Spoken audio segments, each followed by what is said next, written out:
Well, good evening, ladies and gentlemen. WeatherBrains episode 947. This is for the 11th of March, 2024. We are almost to the equinox. Notice the Terminator is almost straight up and down on the full disc satellite view. Springtime is in the air. But for some people, it didn't feel like springtime today. But glad you're with us. If you are new here, this is the pre-show, the magical, marvelous time of the program where we do three things. We share boring personal stories, humorous anecdotes, and from time to time, we do our best to say some really outrageous things. So I forgot my little earbud things. I rarely ever do that. It's like, I've gotten to where I just feel what's in my pockets. I know the phone is in a certain place and the little AirPod cases in a certain place, and I just walked out and forgot today, which is very odd. So hopefully that will not cause any weird feedback problems, but I'll have to use the speakers on the confuser. I will do my best to keep them down low so that they don't cause any bizarre problems. But let me be sure that the audio is patched in right. Did you hear that, Bill? I did. All right. So the foghorn is blowing. That's a good thing.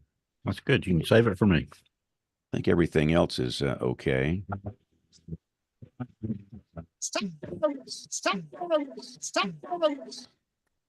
All right. Yeah, buddy. I haven't played this one in a long time.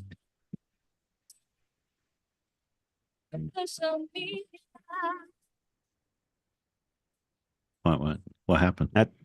That's really bad. You couldn't hear that one? A little bit, not in its entirety. Yeah, there's kind of a weird thing in the Zoom. It like there's a lot of compression or decompression or something weird happens, and you can't hear everything is clean on the recorded audio files. That was the Let's Get So. That was the Let's Get Social song, which is one of the worst songs. It was kind of like Name That Tune. Can you name this tune? And it's really bad. I mean, it's really, really, really, really bad.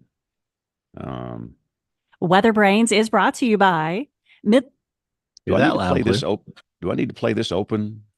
WeatherBrains is brought to you by Midland Weather Radio. Every home, school, and business should have a NOAA weather radio. I think the AMS is the going. Join the American Meteorological. Join the American Meteorological Society by becoming a member of the band. And whatever, we'll figure it out. Yes, like I never forget those little things. AirPods. It's very odd. What's for dinner? A Costco hot dog. I'm so excited. This is one of the most joyous weekends we've had here in a long time because they have renovated the Shell gas station next to the TV station. They tore it down. They tore the whole thing down and they rebuilt it. And in the new renovated Shell station, they, as of this weekend, now have Hunt Brothers Pizza. No way. And because there's nothing wrong with Arby's, but that's our only choice here. If you've got to make a run and get something to eat in like 2 minutes or 3 minutes, that was our only choice. So now we have Hunt Brothers, and I'm hoping they have Hunt Brothers hot wings in there. Are they good? That's a game changer. So we're very, in fact, the minute this show is over, I'm going to go over there and see if they got any pizza left. But they've had the machine in over there for like a week, and they had to get it mounted and flushed in the wall and everything where they can get it going. But I noticed over the weekend that Hunt Brothers Pizza is flowing from the Shell gas station on Valleydale Road at I-65 in Hoover, Alabama. It may be you and I talking about Hunt Brothers Pizza all night. Man, I'm telling you. Everybody's taking a break tonight, huh? It just it warms my... And see, but for those that don't know, I eat in gas stations all the time. I mean, that's just what I do. I mean, I have to live on the road, and I prefer to eat in gas stations. In fact, I would suggest the finest dining in this state is in a gas station. Now the Shoal Creek Marketing Grill in Edwardsville, Alabama. This is on US 78, which is a little east of Heflin, Alabama. It's not too far from the Georgia state line. But I was speaking at a school in Fruithurst, Alabama. And I saw they put a new sign out there, and it says best gas station food ever. I almost ran off the road. I almost ran off the road because this is that's got my name all over it. And it was too early. They weren't open. So we did a book signing thing over there. And you did not. Did you really? We did a book signing at the Shoal Creek Market and Grill gas station in Edwardsville, Alabama. And I will say that was some of the best food I've ever experienced. And I'm an old man. Now, is it like a meat and three, James? Or well, they have prime rib and salmon. They've got all kind of stuff on the menu. I mean, this is fine dining in a gas station. And if you want to go the other route, they do have Hunt Brothers Pizza in there, and they got the typical gas station stuff, but they got this unbelievable menu, and the desserts were just, you want to punch somebody in the nose. They're so good. I mean, you want to slap somebody. So if you're ever on US 78 for any reason, or I-20 in Cleburne County, Alabama, you should go by the Shoal Creek Market and Grill. And this commercial message brought to you by the Shoal Creek Market and Grill. We should send him an invoice for the ad message there. Yeah, Frank Stitt's online too. Wants to talk to you about your. Well, no. I dare him to go over with me to the Shoal Creek Market and Grill, and at the gas station, and try this. And they've got china in there. I mean, you're not eating on paper plates. I mean, this is the real deal. People were in there from Georgia and Tennessee. It's just astounding. And I do like the meat and three gas station food. There's some good ones around here for that too. Yeah. So anyway, it's a happy day here in River Chase and Hoover, Alabama, as we now have Hunt Brothers Pizza at the gas station. And episode number 1 of Gas Station Brains is in the can. That's right. Gas Station Brains. This is where we share boring personal stories, and you've been listening to a boring personal story. So we're 2 minutes until the top of the hour, and there's nobody else here. This is here comes Jen, and there's Harold. All right, we're good. Dr. Brooks. Hey, Harold's got the best hair in the Weather Enterprise. He does better than you and me. Man, if we had that hair, we'd be good-looking guys. We got nothing. We would be on Good Morning America. We would. Jen. Hello. Hi, Harold. It's good to see you again. Hey there. How are you doing? I'm doing great. Good. I've not seen Tony Rice, an audio file from him in a couple of weeks. Hope he's okay. Oh, I talked to him last night. Is he mad at us? The Oscars? No, he was happy. Okay. He said he's coming this way with his son. He wants to have dinner. Okay. Well, he puts these audio files right in the Dropbox folder, and he was up late watching the Oscars last night. He was happy about Oppenheimer. I'd rather stick needles in my eyes than watch the Oscars. Ow. I'm with you. Yeah. I'm not a fan. Terrible. There's a lot of people like us. Yep. I just can't. I can't. Time is precious. Time is absolutely precious, and I'm telling you, you can't get that time back in your life. So, and welcome. We're at the top of the hour. We're live on the television side. It's Monday night, time for the Monday night weather party, WeatherBrains. And we're going to fire this thing up. So let's get track 1 recording and track 2 recording. And here we go in 5, 4, 3, 2, 1. Join the American Meteorological Society by becoming a member of the band. The AMS Weather Band is a global community of weather enthusiasts dedicated to learning and sharing their love of science. Visit amsweatherband.org to learn more and join the band today. You're listening to WeatherBrains. They're kind of a big deal. You heard it from Bill Curtis, kind of a big deal. This is WeatherBrains episode number 947. This is for the 11th of March, 2024. We are almost at the beginning of spring in terms of astronomy. Of course, we had meteorological spring that started back on March the 1st. So we're almost to the equinox, Jen, almost to the equinox. Are you excited for spring? Yes, I'm ready. I am ready. We've got some nice days coming up the next couple of days here in Ohio, but I am ready for it to stay and not go the other way, which we had a little snow yesterday. So I'm ready for it to not be that the case here. And so does Cece the cat. So yeah. Looks like we're going to get, we had a freeze down here at this latitude this morning. We'll have frost tomorrow morning, and looks like the middle of next week we'll have another freeze. We're just having a hard time warming up here, but cold snaps always happen in March. I'm excited about this show. We got some brain power here. Neil Jacobs, between you and Dr. Brooks, if we could just harness that brain power, we could rule the world. I'm down in Charleston, and I've got a rant, so you let me know when you're ready. Ooh, well, just forget it. Yeah. Forget it. Let's go. I mean, let's just get it out. I can't wait. Rants are the greatest. Go. All right. So I'm come down to Charleston. I'm at my mom's house. I was planning to do some fishing, and I start getting texts from people, and they're like, have you seen all the catastrophic rainfall that they've had in Charleston? And I was, no.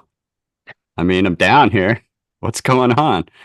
And so I start seeing all these news articles, and they're all like, Charleston shatters the 1-day record of rainfall by more than double.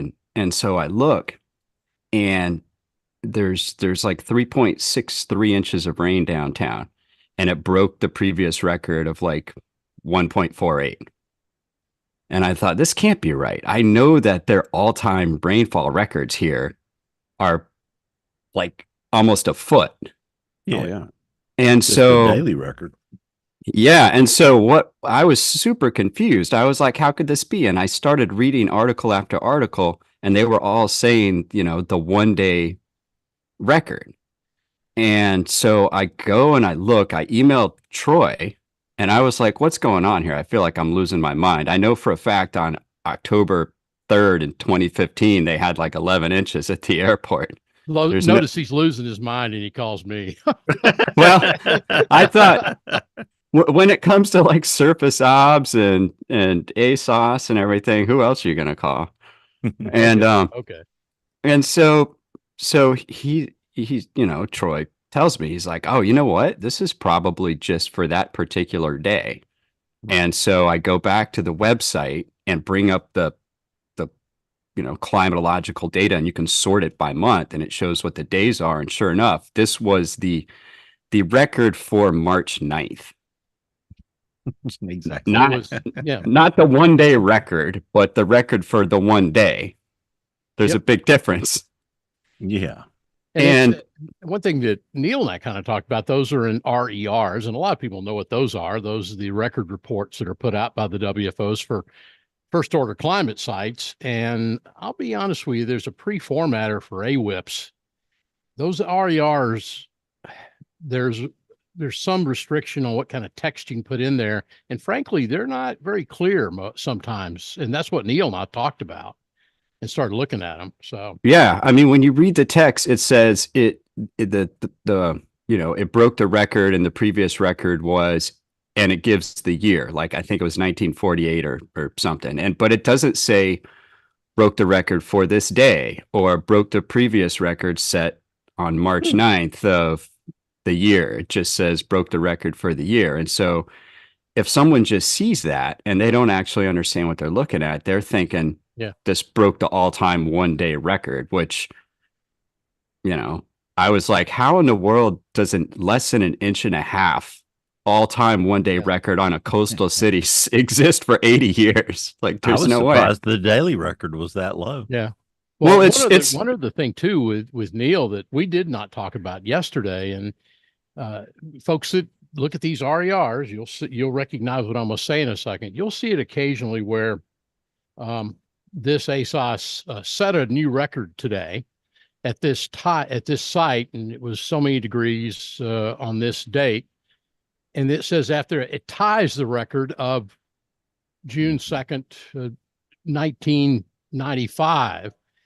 It says it set a new record earlier, and then it says it tied a record later. And I think that's terribly confusing. And that is a RER it does not allow them to edit as much within that product when they issue those record reports for first storm and that's something that friend Victor Murphy at Southern Region and I are trying to push to get that little bit of pre-format in those RERs where it makes more sense. And Neil got me thinking about that yesterday when we talked.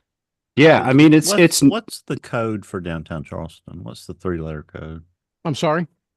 Troy, do you know the 3-letter code for Charleston off the top of your head? For Charleston downtown, I just know the airport, CHM. Oh, it's downtown, I think, is CXM. Okay. But it's no fault of the Weather Service. Like, there's nothing they can do because the format is set and they have to adhere to the format. Because when I look back and look at the other reports, they're all worded the exact same way. And what was ridiculous, if you actually look at March at the airport, like they were like, oh, it broke a record. It was like 1.1 something, and now it's 1.9 on the 9th. Well, if you look at March 1st of this year, like last week, they broke it by 3 inches. And that wasn't a news story. Yeah. Never let facts get in the way of a good story. Absolutely, Dr. Span. Thank you. Anyway, I'm done. So now I know what I'm going to write about on Wednesday. No, this is good. I cannot wait for the newsletter to come out. Wow. Gee whiz. Well, let's go to Kim. And before we go to Kim, we do have some breaking news here. So stand by. Uh-oh. We interrupt this program for a CBS Radio Net Alert Bulletin. So, hi, everybody. Tonight on the show, we have one of my favorite people, just period. And it happens to also be a very special night. Today is Harold Brooks' birthday. So, everybody, please welcome Harold Brooks, our man, to the show. And Happy you're spending birthday, it with Harold. us, Harold? Yeah, that's a good point, Bill. Well, it's kind of like, Troy, you said that when Neil was losing his mind, he called you. Same kind of and Harold, you look great for 25, man. You look great for 25. I do. Got the hair of an 18-year-old. But I don't for what I am, And for those that are listening, Harold has the best hair in the weather enterprise. It's unbelievable. I mean, it's really good. I mean, goodness, for a young man, that's outstanding. So, we'll discuss more about this birthday situation in just a minute. But Kim, otherwise, how are you doing? Commissioner, how you doing? I'm doing great. Since we last spoke, I got to do a cross-country drive to pick up a new to me used car. And it is just, wonderful to have something that works. That's the bar that we were setting last week. So yeah, it's been a very pleasant weather week. And I've been very appreciative of that. That was definitely key in me getting out of the house and just having a wonderful long drive across the plains. Every once in a while, you just kind of need that, right? Need that time. What kind of a vehicle is this? Curious minds want to know.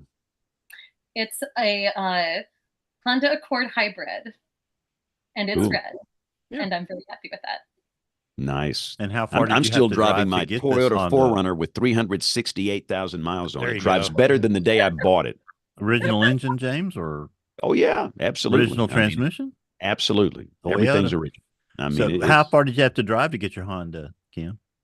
So the shop, the place that was selling it was actually in Mitchell, South Dakota. But I looked them up online, and they have like a cult following. They were the best reviewed car lot I'd ever seen. And I called them. They were so cute. I was like, "Are you people for real? Am I buying a car from the Munchkin land? Like, what is this?" And they offered to drive to meet me, even halfway. Wow. And I just said, you know what? Omaha will do. Omaha will do. I don't need you to go too terribly far. So I got it in Omaha, Nebraska. Well, wow. Outstanding. James A., what are you driving these days? Uh-oh. Can't hear James. Uh-oh. James A. Well, there's a break.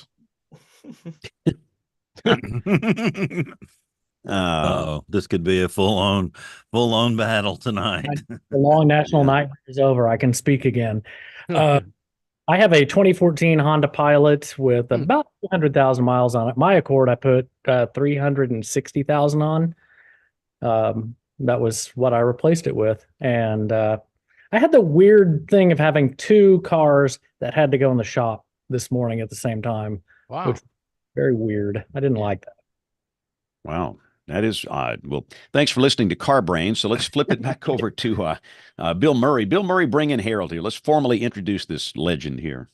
Yeah, James, we're thrilled to have back tonight to the show leading expert severe weather research, the National Severe Storms Laboratory, known for his work on tornadoes and severe weather climatology, a wealth of knowledge, and my go-to when I need to talk about German meteorologists. Dr. Brooks, welcome back to the show. I think it's good to be back. We'll give a more complete answer later on. You know. Well, we've had an episode of gas station brains and car brains, so we'll try to focus on weather for a little bit here now. So it's good to have you here. What's been going on in your life since we last talked to you? Oh, all kinds of things. I've been doing some work. I'm teaching my class on forecast evaluation and decision analysis again this semester. So that's been that's well. I'm not sure what the 8 people who are enrolled in the class think. I think it's gone pretty well. And I'm still refereeing volleyball. I worked the Oklahoma Wichita State spring match last week, and then I'm still coaching math counts. We selected our national team a week and a half ago, and it's hard to figure out how to get adults to have a meeting at a regular scheduled time. Trying to get 4 middle schoolers available at the same time is at least as hard. So I think we've got that figured out. And I think I've scared them to death about how hard the test is going to be in May. And so we're just trying to, now let's try to get them more comfortable again. So. Well, that sounds pretty awesome. I guess that's a bunch of overachievers right there. So it probably is hard to pin them down. Yeah. It's tough. Yeah. Well, and this year I got 3 from the Oklahoma City area and 1 from the Tulsa area. So it's last year everybody was in the Oklahoma City area. And so we said we could get together in person all the time, which was much harder. At least we've got 3 or 4 choices on a time, I think, that we'll be able to do. And since we'll be able to do it on Zoom, we'll make it work. So how will they compete? What does the structure look like here? Well, it's it's 4 people that represent each state, plus there are District of Columbia, Virgin Islands, Puerto Rico, Guam, and an overseas Department of Defense and an overseas Department of State team. And the competition is in this year is in Washington on Mother's Day weekend. It's always Mother's Day weekend. And the first part of the test for them is they have 30 questions, no calculator. They have to answer in 40 minutes. And then they get a pair of questions every 6 minutes. They can use a calculator for that. And then there's a team round where the 4 of them can work together for 10 questions in 20 minutes. And it's you would find many of the problems challenging. I mean, some of it is just, I mean, you got to know facts, you got to know tricks. One of the first problems we're going to talk about was a problem that none of them got right on the state test. That it's one of those, if you knew the trick, it was actually a really easy problem. And if you didn't know the trick, it was going to take you half an hour to figure it out. So how do you assess how the pandemic affected math scores with our kids these days, Harold? It's hard to tell. I mean, I deal with pretty high end kids to where it's harder to tell what's going on. Right. And my wife's teaching math again, but she's changed districts into a low income district now, and that's just a huge difference right there. So I mean, I think that and our test, this testing sequence that we do for the competition has gotten a lot harder. I mean, I've told the kids, go back and look at the test from 20 years ago, and you're going to just cry because you could do that test so easy. And it's like, probably the hardest question on that test is pretty close to the easiest question you're going to see on the test you're going to take in May. So it's, I kind of deal with rarefied atmosphere. We had a team several years ago that they had all taken the SAT math in seventh grade, and perfect score is 800. My low score was 760 of my 4 kids. It was like, I've got kids that are, ridiculously good. So. Well, Harold, I have been prompted to say something that I mentioned in chat. I don't know if we ever discussed this. I was in math counts when I was in middle school. Now, I followed my brother, who was the math counts legacy in Indiana. He was the uber nerd, and I followed in his footsteps as a lesser nerd, but I still really enjoyed the company of boy nerds, and there were some that I had a crush on who possibly were the stars of my year's math counts team. So the math teacher saw my last name and was like, "Would you like to join math counts?" Before I hardly even had stepped into the classroom. Well, oh boy. In the weather world, the Oklahoma State math counts champion in, I think, 1994 was Deke Arndt, who's now the NCEI director. And I've had a bunch of kids of Weather Center parents that have been on our team, and I've taken a few of them to nationals. So, I helped coach the national team. Yeah. So, yeah. This year we've got Nusrat Youssef at the lab. I had her kids, and Ming Wei from CAPS. His kids participated and went to, and both of them should have gone to nationals. We lost nationals in 2020. But she would have been on the team. So yeah, I mean, math counts is I think the world of it. One of the great things about it is that you fail a lot, which I think is a really good lesson for moving forward, and the fact that lots of things we do in life, we don't even know if there is an answer, but that they learn a lot of really good problem solving skills that carry them on into the future for lots of other things. And it's nice to look back and see where the kids that we started with years ago, what they're up to now, and a lot of them are doing incredible things, and that's a good feeling. So. Yeah, I was the president of the math club in my senior year in high school, and I never quite understood. I took all the math you could take at Huffman High School, but I just was decent at it. Now I'm just lucky that my 16-year-old makes hundreds in AP math every week, because there is no way I would be able to help him with any of the stuff he brings home, and he just gets it. So I'm just very, very lucky, because I think I left my skills at about 6th grade. I think that's where that's about the last time I was able to help was 6th grade. Well, Harold, we had you on the show tonight to talk about Hans Ertl and his contribution to meteorology. I ran into an article about him in the RMS Journal from several years ago, and I just thought he was pretty fascinating. So talk about some of his contributions to the field. Well, I think one of the things to step back is that he was part of an interesting time in Germany. They had been, and this really came out of their physics background at the time, early 20th century. They were Germans were really big on experimental physics, but not so much on theoretical. And Sommerfeld came along and was a tremendous mathematical physicist, won a Nobel, and probably has one of the greatest records of teaching. He had 4 of his PhD students got Nobels, and 3 of his postdocs. And that's kind of a when you got Heisenberg and Max Born and Linus Pauling and I.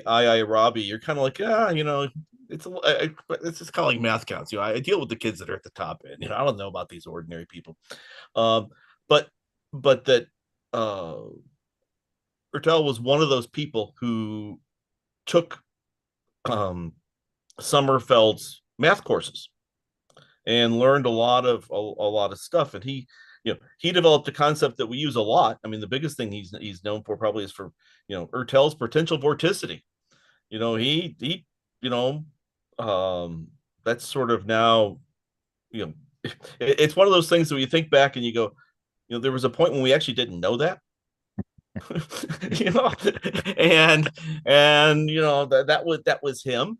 There were a bunch of other folks that came around at about the same time. We got Prandtl, who did a lot of stuff with sort of theoretical fluid flow, and he's got a number named for him.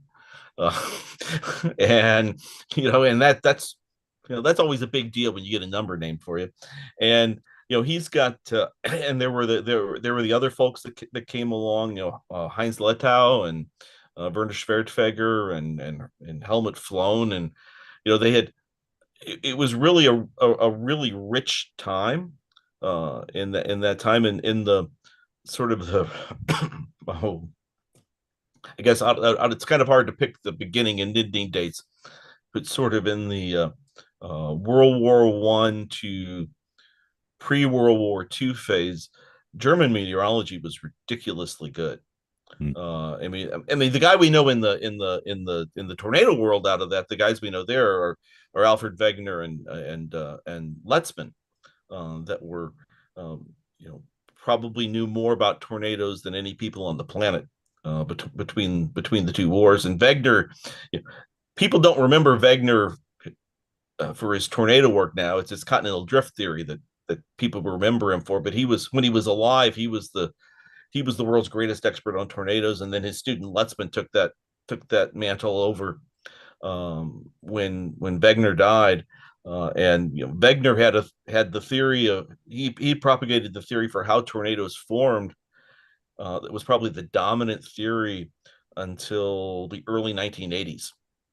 And that was, they had a whole bunch of people who really understood. I think the big thing that they had going for was they really understood fluid mechanics, and then were able to apply it to the atmosphere of this planet, which is, I know people who know fluid mechanics well, but can't apply it to, very much in the real world. And the Germans were very, very good at that. And it's impressive to look at all the stuff that came out of Germany at the time. And there was a long time when even educated Americans, this would have been a little bit earlier than that, perhaps, would have gone to Germany for their doctoral work. That was not uncommon then. Yeah, and then the 1930s come along, and things were not so good in Germany at that point. How did that affect Ertel and his associates? Well, there was a little bit of protection at some of the universities, just because the universities were, I don't want to say insulated, but there was, at least for a while, there were some traditions of how we select people, and then that really started to fall apart in I want to say 37 was one of the first real big crises moments when they were actually selecting the successor to, and I'm forgetting now who it was, at the University of Munich. And this was when the university got into a pretty big fight with the Nazi Party, and they appointed someone to be the head of the department, and it would have been the theoretical physics department, which is where meteorology would have been at the time. And it was someone who didn't publish, wasn't a member of the German,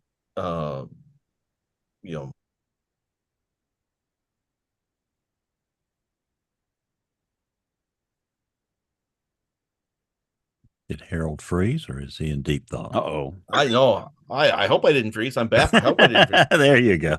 We lost you for a second there. Yeah, and it was the single most significant thing I'm going to say all night, and I forgot what it is. It always works that way. I can't. Yeah. But the mid 1930s, late 1930s, they had the crisis of who could be appointed to be in a position to be faculty and who could teach, and that was obviously a huge loss to the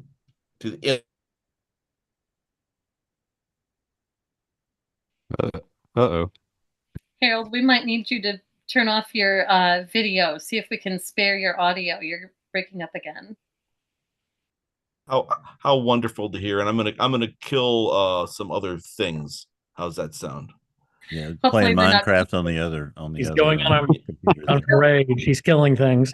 Don't go for the cat. Well, Grab the cat. Yeah, Turn your camera off before you kill stuff.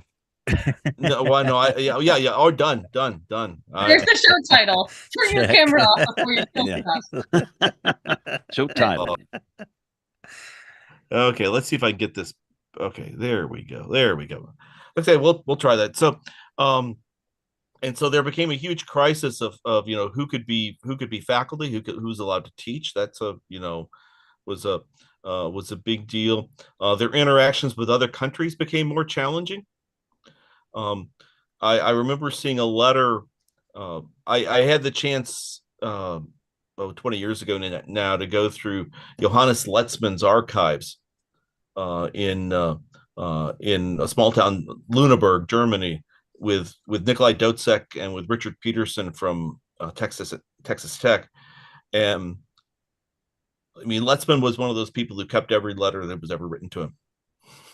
And so one of the letters we found was a letter from Francis Reichelderfer, the National Weather Service director, inviting him to come lead an international workshop on tornadoes. And he was going to be the leader of that workshop. It was scheduled for October of 1939. Wow. And so it never happened. Letzmann, based on what, we don't know what he wrote, but we have what people wrote to him. So family members writing to him. He was apparently a pretty committed Nazi. He had been born in what is now Estonia as a German immigrant. So he had gone to Austria and was teaching in Graz. And so it was almost like he was a man without a country at times. And at the end of World War II, the University of Graz wasn't happy with any of the Nazis on their faculty, and he just basically lost his job and disappeared.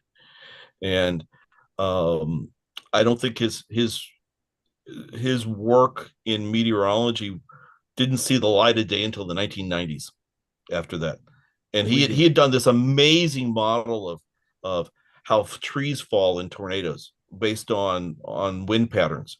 It's been resurrected now in the past couple of decades, but that he was so far ahead of anything else on tornado research that was going on that it's a real shame that we lost him.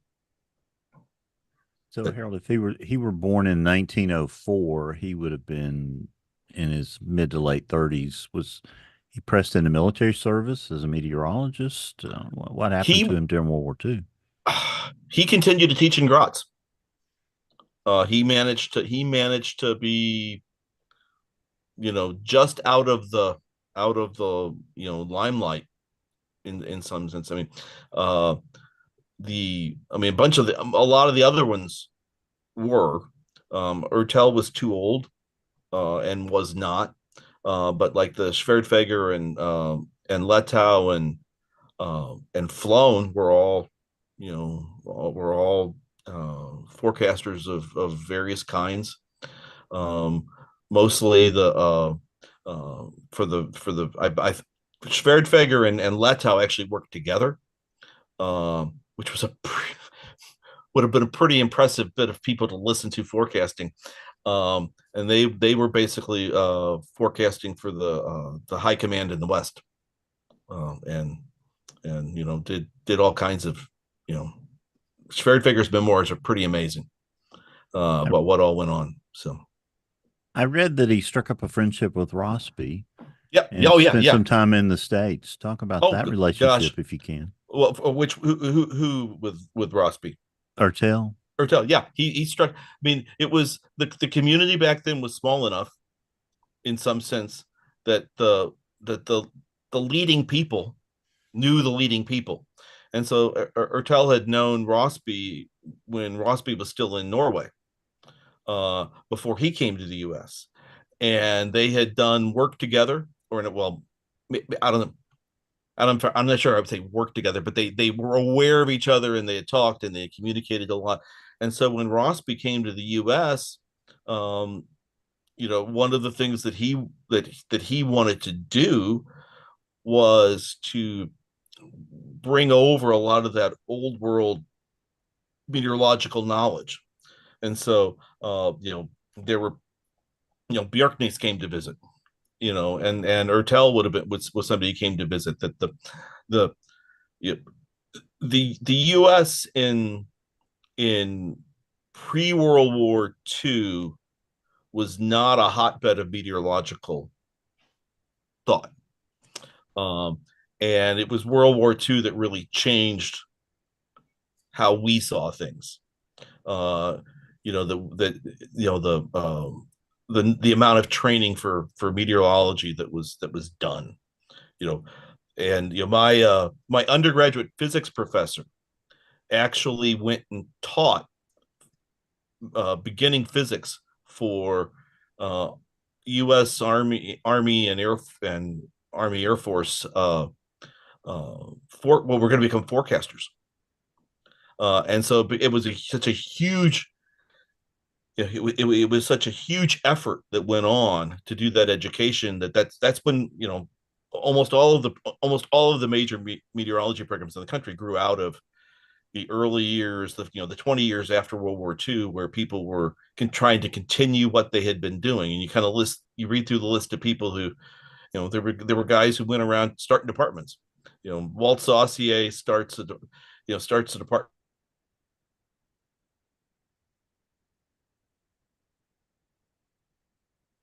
The Minecraft has struck again. Okay. Okay. Well, we'll try to keep the video killed and see if that helps any at all. I get this message that says my internet connection is unstable. So, we can thank Cox probably. Yes, we'll blame the internet connection. That's what's unstable. I'm not gonna. I have the information I have. It may not be complete information, but that's what I am told. That's what I'm told on my screen. But we had Walt Saussure starts 3 departments in his career. That's just we had done the same thing perhaps 50 or 60 years before in other fields, like C.F. Brooks, who founded the American Meteorological Society. His father was an electrical engineer, and he founded the electrical engineering department at Illinois, Nebraska, and Minnesota. And that was what C.F. Brooks grew up with, was this academic guy going around the country starting departments. And we just started doing in meteorology after World War II. And there had been some old departments, Bergen especially in Europe. Bergen and Munich had a pretty well-known department, and then Tartu in Estonia. So there were those old departments that existed in Europe, and when Rossby came over, all the people who were involved in those departments he brought over, because a lot of the European universities in the decade after World War II were, especially in Germany, were still struggling to recover. That was not the highest priority of anybody, was to get the universities back on things. So it's a pretty, it's an interesting intellectual time, and that. And one of the things I think I'd say for Charney for Rossby is that he knew, in some sense, there was a lot of I know people who know a lot of stuff, who have been out of touch in some sense. And he wanted to make sure that that knowledge got preserved and moved forward. I think that's one way to think about what he was doing, was that was a way to, it enhanced the prestige of the departments he was, when Ross became with Chicago, it helped the prestige of the department, but it also, it was good to get not just the prestige, but to get the knowledge passed along. So. Neil, you had an interesting comment there in the chat. Why don't you bring that up with Harold?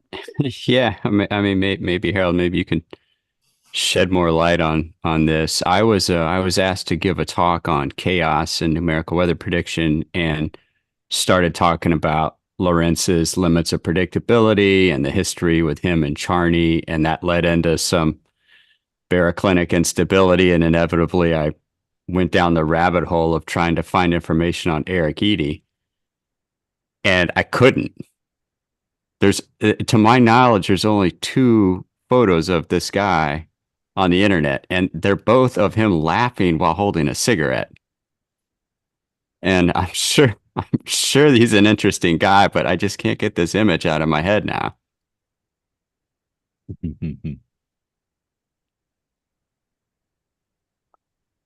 No. We may have even lost audio now. Uh-oh. I think his warning messages are too late. Yeah. Okay. I'm back. Am I back again? You're back. You are back again. Yeah. We had a lot of characters, for sure. And I think that one thing that in general, we know about the academic community is that we don't look down on weird. We don't look down on weird people. You can get by in that you might not get by in other settings. Troy, you've been around academics enough. It's true. It's true. Yeah, and that's probably a good thing. I mean, I think about some of the folks that some of you will remember Bob Schlesinger, from University of Wisconsin. Bob Schlesinger, he needed essentially the cocoon of the academic community to let his brilliant light shine. If it was a less tolerant and congenial location, we would never have gotten all the wonderful stuff that Bob Schlesinger did. And that's I think back to some of the other folks I know that are really good, but have difficulty, interacting in sort of a more typical set of circumstances.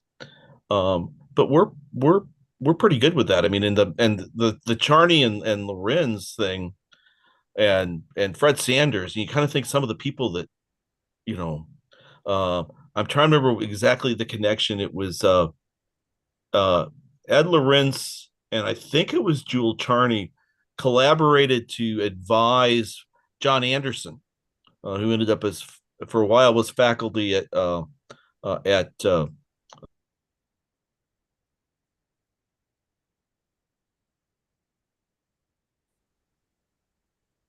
We're getting used to these pregnant pauses, waiting for the. Harold, you just need to come over here. Drive over to Kim's house. This is So, well, I think maybe I should it's only when you say important stuff, Harold. Yeah. Well, so then you'll hear the story before at about 6:00. It looked like Alfred Hitchcock's The Birds in my front yard. I probably had 500 blackbirds in a very small area. Uh-oh. It was enough that, I wasn't looking outside, and I heard it wasn't even it was the wings flapping that I heard. It wasn't even the screeching. It was just like, what in the world? And I looked outside, and it was like, oh my gosh. And they covered our yard for a good 5 minutes. Sounds like they were ranting and raving. Oh boy! Wow, Harold, that's why we like James. Yeah, you were just scheduling your own roostering there, Harold. That was all you were trying to do. Harold, you talked about, the years leading up to World War II, but I imagine the exchange of information in and out of Germany during the period of the war from 39 to 45 was non-existent Could you during repeat that, please? time. I lost all of you.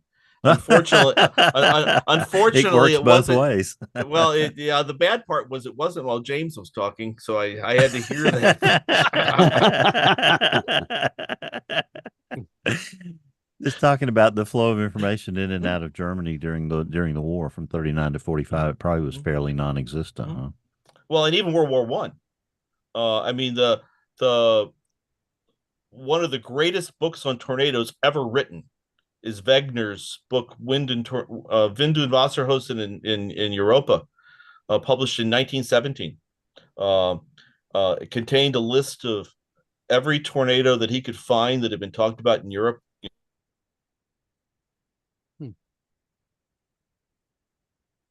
I bet all those birds just ate the wires up. It probably is. Or Harold's got a 1200 baud modem, one of the two. Yeah.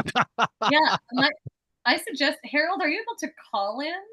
Oh, this is... Yeah, we could do that. Yeah. I don't think I sent him the code. These are sad times. Yes, it is. Yeah. Yeah, they are sad times. It's okay. I live in the old part of Norman. And well, no. So okay. You can't even tell us the story about how bad it is. Don't be laughing, Kim. Those birds are on their way to your house now. So. I hope they don't come too fast. Yes. It'll move in just before the hailstorm does. So yeah. Exactly. I just sent Harold the dial-in instructions if that will help. Yes. I would love to know what when he comes back on to reflect a little bit, because he has been an amazing bridge in weather scholarship from a lot of what we consider the old guard of the 20th century into what's happening in the 21st century. Mm-hmm.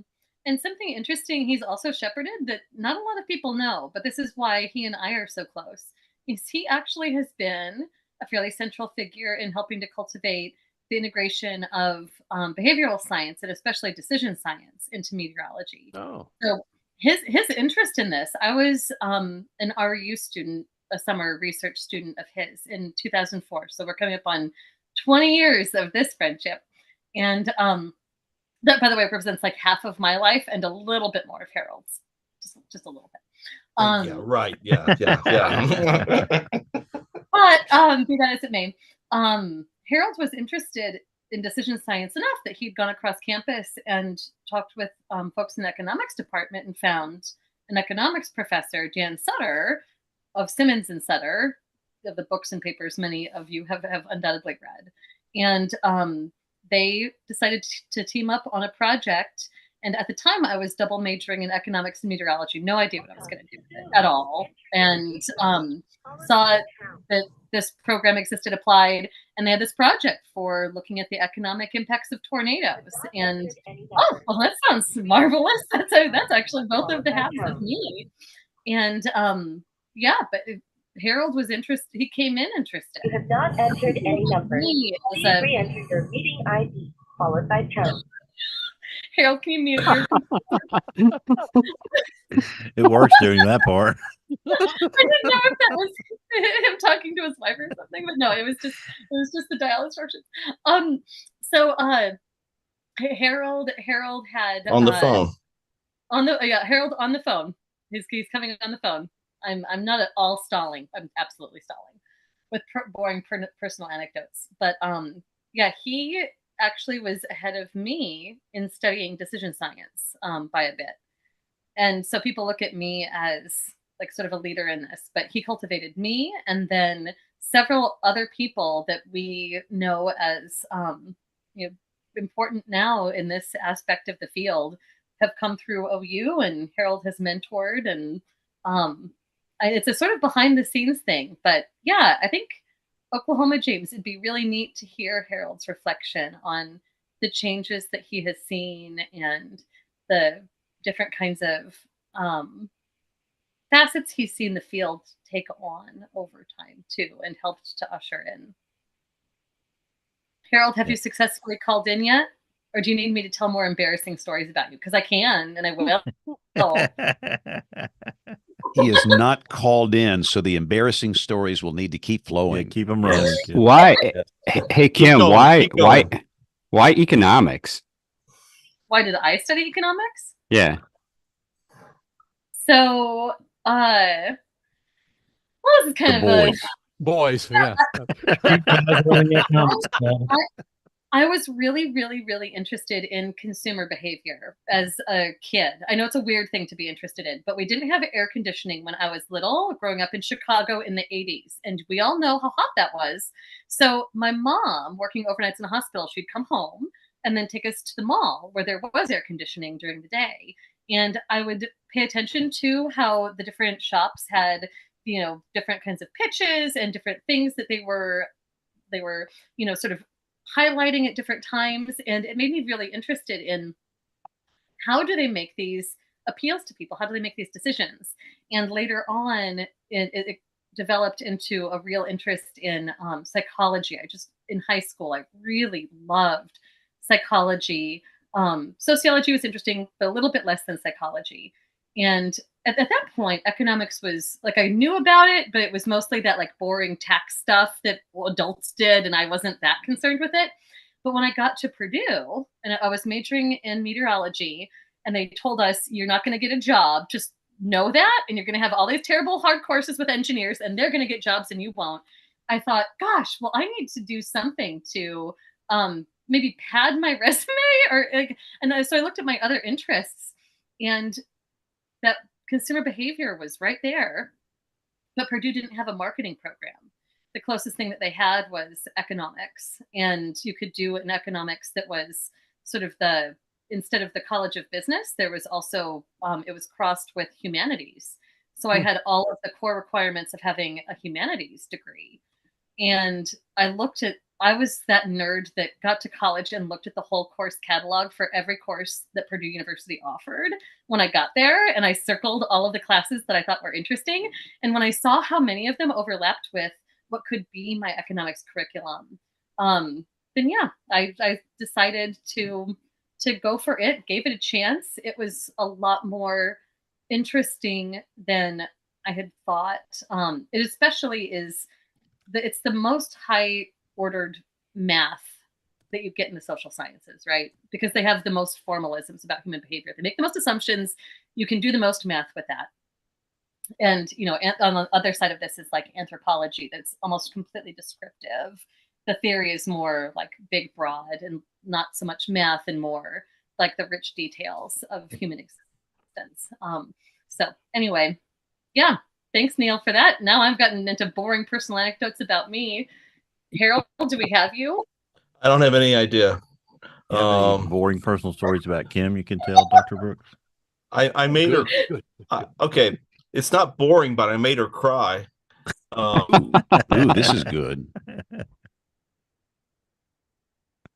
And then we get to the good part. Norman. Harold, your internet broke right after you said you made me cry. I think the internet doesn't want you to tell your story. Yeah, that's probably right. So, so we had a meeting in Norman back about 2014, and Kim and I were responding to we were going to do a response some morning, some stupid things that had been said by other people the day before, and I was looking some things up. I happened to find the email that I had sent to Dan Sutter about Kim, that we've been talking about trying to get a student. And I said, yeah, I don't know how good she is, but here's somebody who actually looks like she fits what we want. She knows economics and she knows meteorology. And I said, do you want to take a chance on her?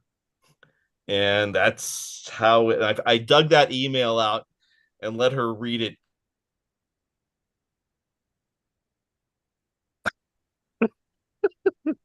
All the cliffhangers. All the cliffhangers. This is very cliffhangery. And then I cried, I believe, is the conclusion of that story. Right, were they happy tears or tears of sadness, Kim? They were actually happy tears. It's sad. I remember dates really, really well. I remember tornado dates, people's birthdays. I know I've creeped Neil out about this because he, by the way, has like the coolest birthday. And I remember like random specific days of my life. And one that I remember very distinctly was an anniversary that just happened this week. The anniversary of me getting the acceptance letter to come to OU for that summer. It was on March 8th. And every year on March 8th, I think about that. So anyway, yeah, so it wasn't maybe necessarily that hard for Harold to make me cry about that exchange that happened between him and Dan. So what's the happiness behind March the 11th as a birthday, Kim? You said it was a significant date. I think, I will say, if we're trying to get Harold here and we're still pausing, sorry, our live audience, you are just going to get this a whole night of boring personal anecdotes from Kim that you thought were going to be about German meteorologists. If it helps you, I got a minor in German. So there's a bridge. Well, it seemed like that was the thing when I was, beginning to go to college and wanting to go to Florida State. You had to minor in meteorology and German to be a meteorologist. I think that's absolutely true, and I think Dr. Brooks kind of taught me why that was, because I never understood why. And I think what he said earlier, a lot of the work in the early, in the early 20th century was done in Germany, of course. James is regaling us with some, technical difficulties. We definitely need that tonight. I wanted to ask Harold about ERTEL and the European Center for Medium Range Weather Forecasts. I don't know if he can hear us. He's muted now. Dr. Neil, maybe do you have any knowledge of his work with the folks over there at the ECMWF? Not directly, other than, I was working for a while trying to figure out how to use invertibility principles of potential vorticity and data assimilation. And I'm not sure it ever really went anywhere. Certainly would have probably eaten up a lot of high performance computing. But I didn't get into meteorology until grad school. Like my undergrad degrees were in math and physics, and I was actually thinking of going into economics because physics undergrad's kind of useless, except the banking industry seemed to want to hire them all as quant traders. Yeah, that's interesting. Well, this show has been not quite what I expected, I guess. But I wanted to talk to him about Joanne Simpson too, because she did a lot of work in Germany. Troy, did you have any knowledge of that? No, but I didn't really realize what Harold was telling us about, prior to World War II. There just wasn't much out of the United States. Here come the aliens. Yeah. Uh-oh. The black helicopters have moved off just long enough for him to connect. Yep. We know what kind of cell phone Harold has.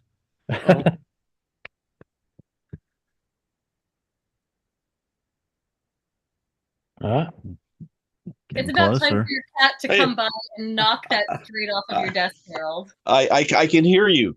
Yay. Bingo. We have success. Gosh, that took forever.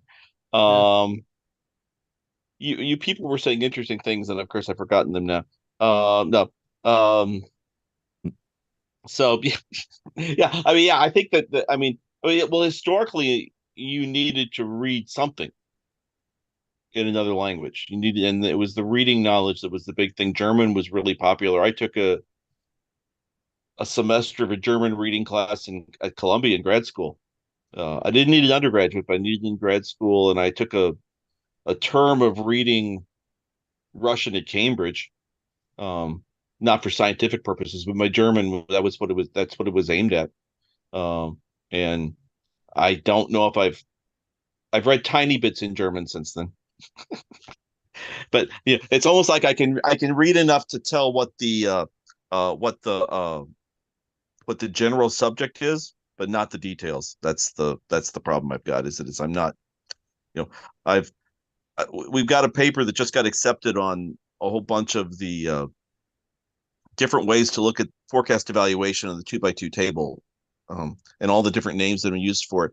And Mike Baldwin and Monty Flora and I went back and found a whole bunch of old references. So I've actually had to read paragraphs of papers in French and German to try to, and I had to get help on the Japanese papers.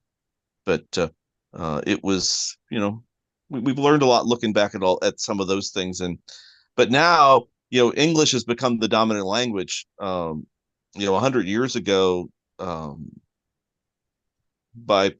think 19th century French was the dominant language. Prior to that, it was Latin. Then it became French, and then it became German.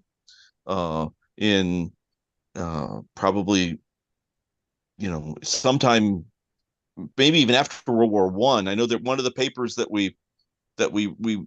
I looked at was a paper by a Polish botanist, written in a Polish journal that had a French title, but that the article was written in German. Very confusing things. But that had become the language that you wrote in if you were in Europe. The only people who didn't do it were the French, because they weren't going to get along with anything that was German. So Harold, talk about his contributions to numerical weather prediction. Well, I mean, a lot of it is a lot of what he was working on was sort of the basis of how we can solve the equations of motion that are useful equations of motion. When we started doing NWP, a big part of the problem was that we really couldn't take the time to solve the problems out of the full equations. So how do you make simplified enough equations that are good enough that you can do something other than a real simple barotropic model? And so a lot of the theoretical stuff was really useful for that.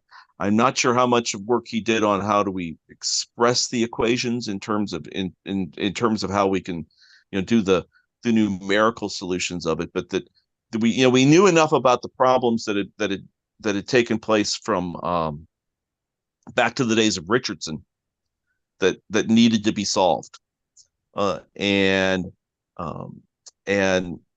potential vorticity was a really good way to think about that.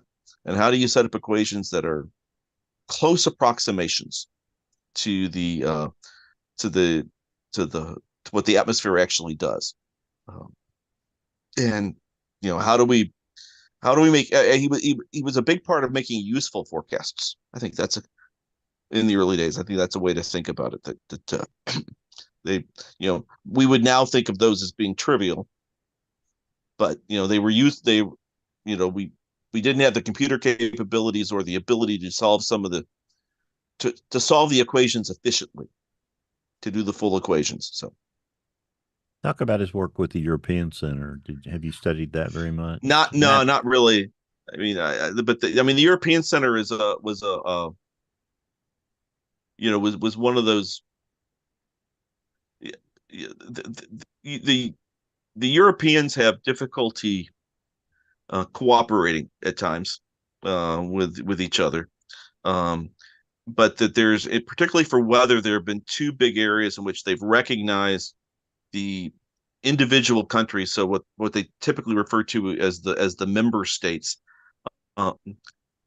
just didn't have the capability to do things. One was global numerical weather prediction, so that's ECMWF. The other is satellite. Frankly, the Europeans are far ahead of us in satellite applications, and a little bit of that is because we've been historically very far ahead of them in radar. And as a severe storms guy, if you give me a choice between satellite and radar, I'm going for the radar all the time. But that they've never really had until maybe 2014, enough countries started agreeing to share radar data that they now have something like a radar network, but they aren't the same radars. So you have to deal with the fact that the radars change from different types from place to place, but that none of the countries had the capability of doing a major space program, which the satellite information had. And then as a result, they cooperated to make EU METSAT. And when they did that they'll do a lot of training that took place and a lot of use of satellite information because, we're sending these things up. We need to work on finding them useful. But ECMWF is their other, the ECMWF model, it's not perfectly applied the way that it was originally intended, which was that there be very, very few people who actually worked all their careers at ECMWF. Most people would come from the member states for about 5 years and then return back to their home agency. But they've now got a little bit larger permanent staff, but they were given the remit to just do all kinds of really neat work, and a lot of freedom to look at those forecasts beyond 48 hours. And they've had they've had the capabilities to do that because they've only had one mission. And that's a big, one of the things we struggle with in the US is, we essentially try to be ECMWF and the UK Met Office all at the same time, to where we're trying to do models on all kinds of scales. And that's, that's taxing on computer time, and you've got different groups fighting for the same, give us another 20% of the time, whereas ECMWF, they got everything they want just to do the one thing. I actually went over there to test some stuff because I couldn't get it done here. I was doing a bunch of observation operator development for in situ obs off commercial aircraft data. Mm-hmm. And it was so much easier just to work with the folks over in Reading. Yeah. And I think Reading was, they were open to a lot of stuff. For me personally, I was a meeting in Oxford on 9/11.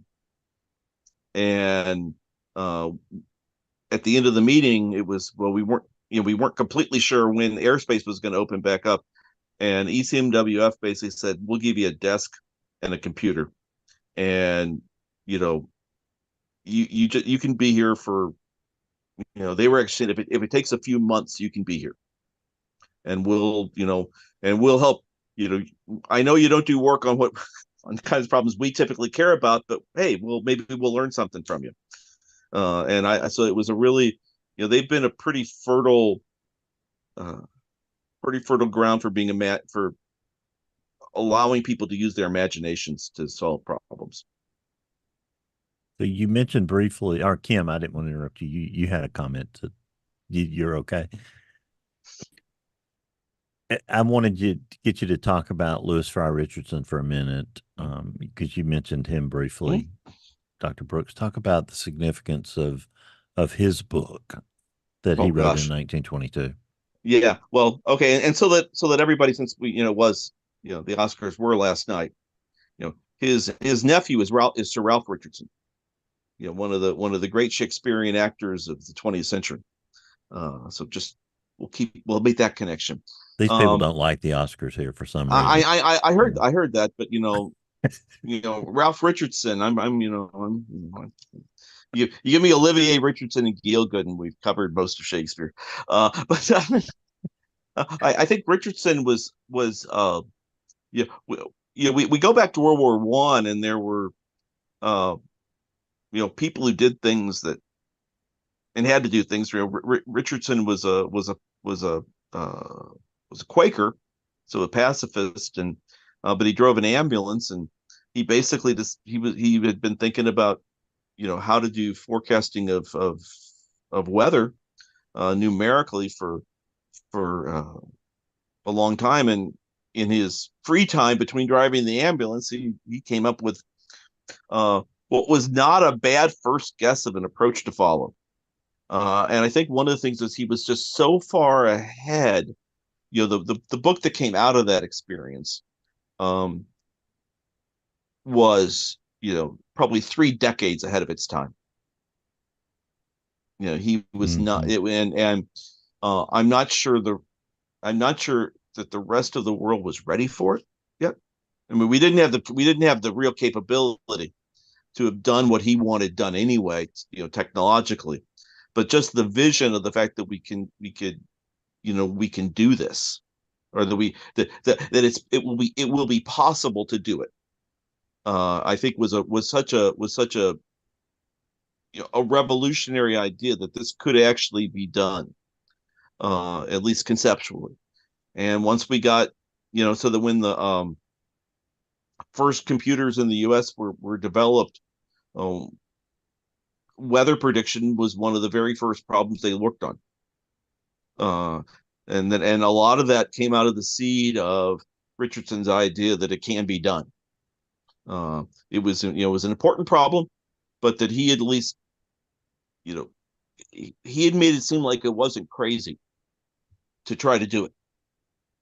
And that's someone having the courage to say that, this could be done, I think that's hard to overstate how important that was.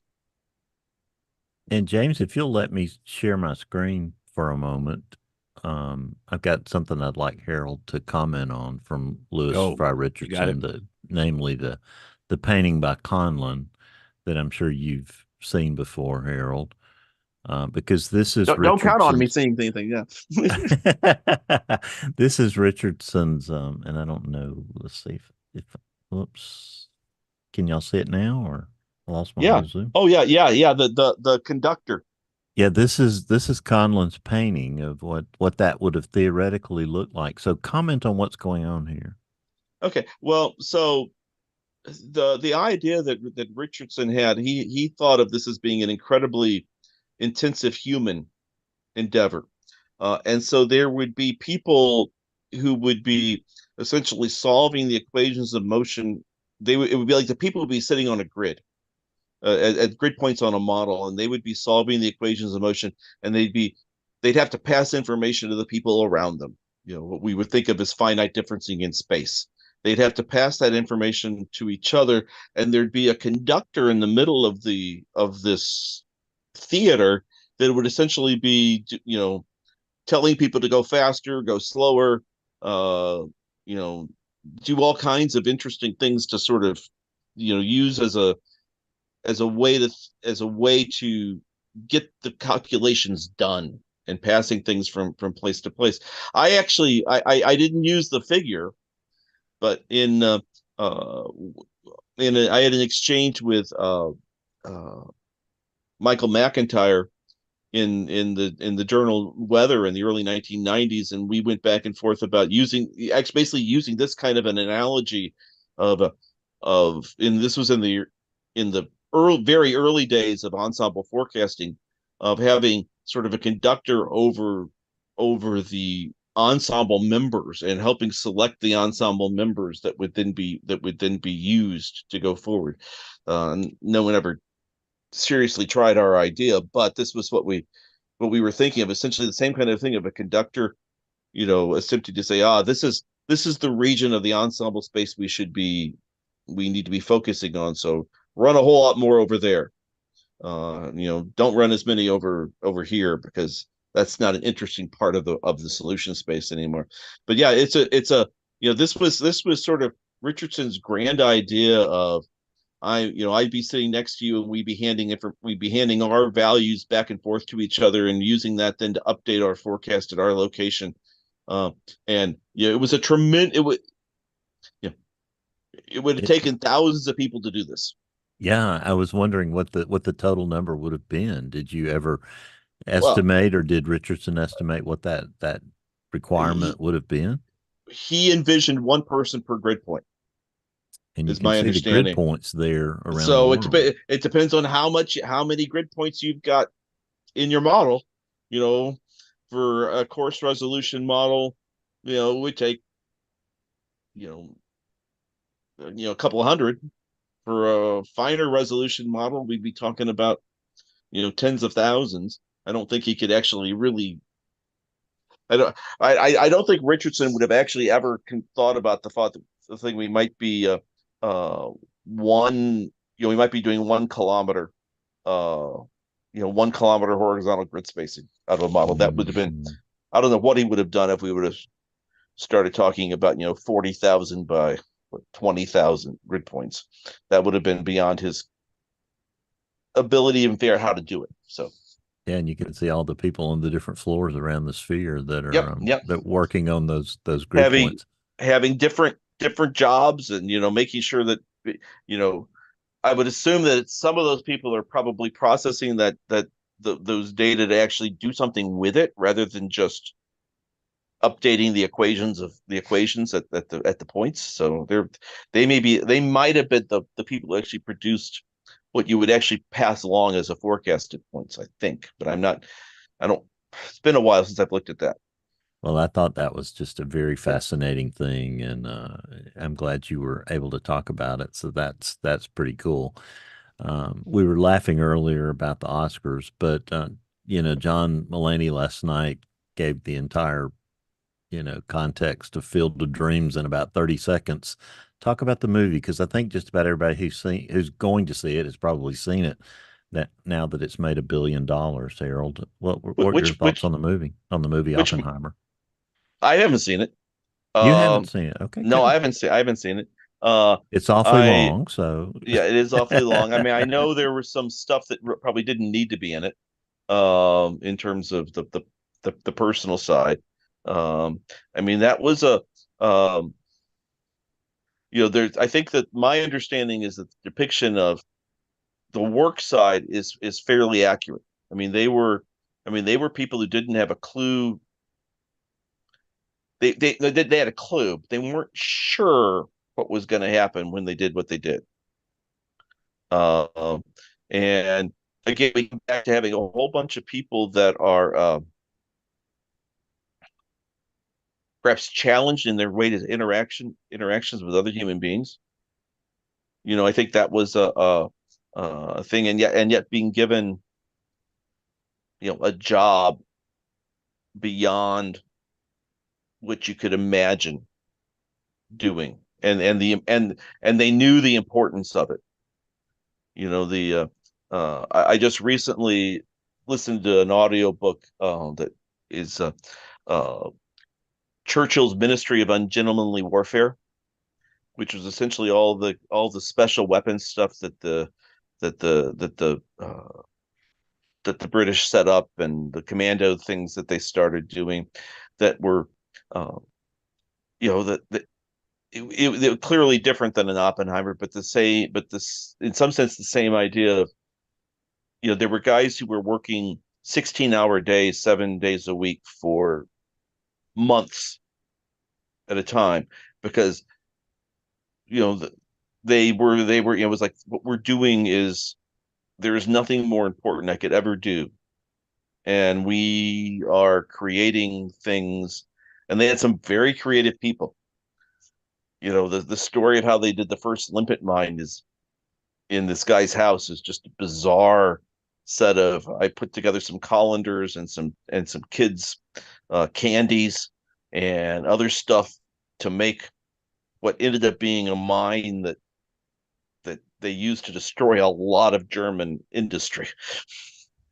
But it was that same kind of a thing of, we're doing something so desperately important that we're willing to really put ourselves, so far into, mental and physical anguish, because if we don't do this, nothing else we do in our lives matter. I think that's I recommend the NPR documentary on Oppenheimer. If you decide to watch the movie, because the documentary is really outstanding. One thing I just learned from a friend whose parents lived in that general vicinity on at the time, she is still part of a tracking project that's done to track the health outcomes of the people who lived there and their families. So she still gets a questionnaire every year about her health, because her parents lived near where the test site was. Wow. And I was like, that's another, a whole nother discussion. A whole nother level, a whole nother discussion. Yeah. Well, I thought it was fascinating because I got to know Edward Teller. They brought Teller to Stanford University here in Birmingham. And when I was a high school student, and then when I was a physics student under Perry Morton, I think 3 different years I got to have lunch with Edward Teller. And now I look back on that and I think, what an incredible, opportunity that was. Yeah, right. And I knew that when I did it, but now I look back and it's like, really, you didn't really know it. And I wish I could go back and just, experience those hours again, because, he was extremely giving and generous of his time with the students, and we had full unfettered access to him, and I loved it.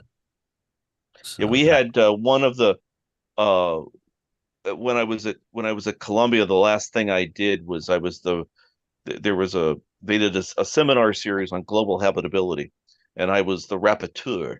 So I'm taking notes, and I had one other job, and that was I. Robbie, who was the grand old man of the physics department, Nobel laureate.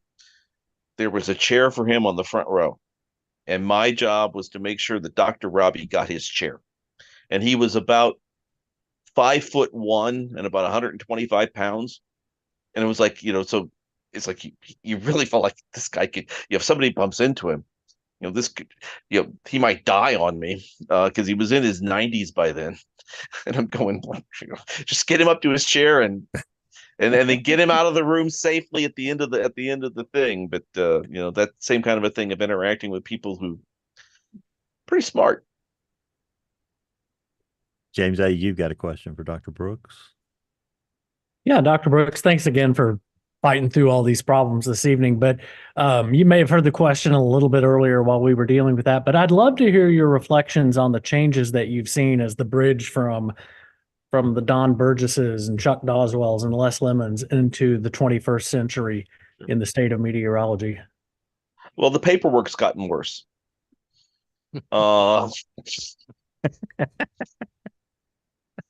That may be the dominant thing. I think one of the things is that I think perhaps I think one of the big things, and this will circle back to some of Kim's comments earlier, is that if you think about a Chuck and a Les and a Don, specifically, really think about severe storms, they started off at a time when we almost didn't know where in the storm the tornado formed.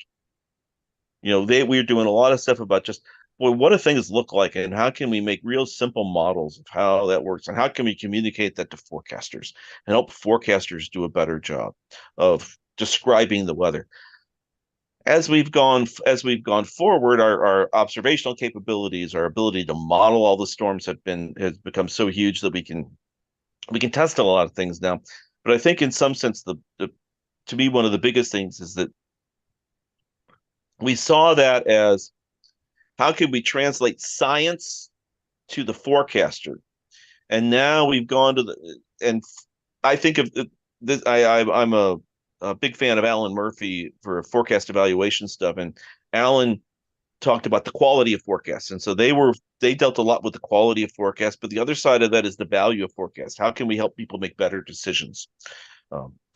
And I think that's been the biggest thing in the last 15 to 20 years, is starting to not just improve our understanding of how the atmosphere behaves, but how can we get information about that to people so that they can make decisions they're more comfortable with? And what, trying to understand how the information that we might have works for their lives. Let me ask you a quick follow-up to that. Sure. Is there anything that we've left behind as we've evolved as a science in this aspect that we should reflect back on? Sure. Absolutely we have, but I don't know what it is. I mean, and that's the honest truth, is that I figure there's a chance, may not be, I'm not at retirement, but I'm, it's not like it's forever away. There are people who are working on problems now that I'm pretty sure that when by the time they retire, they're going to go, why didn't we start doing that something 20 years before? We're just too ignorant in some sense. I mean, one of the ones that really a problem that concerns me a lot that I think we could contribute outside of meteorology even is the concept of the cascade of uncertainty. And you're actually a reasonable example as part of that process of, you don't always have access to the warning forecaster's decision-making process. There may be a storm where it's like, this was the easiest storm to warn on that I've ever had in my career, or this was I was right all. And then you have to decide what you're going to do with the information based on what you know, communicating that on to the public. And the public doesn't know what in general has gone on in your mind or in the forecaster's mind. And how does the weather forecaster's uncertainty get translated through you to a user who then has an uncertain decision problem they have to make? And I don't think that my understanding of the literature in this is that we don't really know in general much about the cascade of uncertainty. And that's a real, I think meteorology is a rare field in which we've got people making decisions with uncertainty, communicating, and then there's somebody at the end who actually has to make another decision. Like emergency room doctors have uncertainty when they're doing things with you, but they rarely ask you, hey, what do you think? Should we operate on you or not? The end user doesn't make a decision in their cases. And the thing I love about the tornado problem is that it is the time pressure involved. Not even in most of other meteorology, if you wait 15 minutes to make a decision, maybe you're further back in line in the evacuation line. You wait 15 minutes on a tornado warning to make a decision, and you're dead. And that's that time pressure and uncertainty at all levels is something that we haven't really figured out how to do that.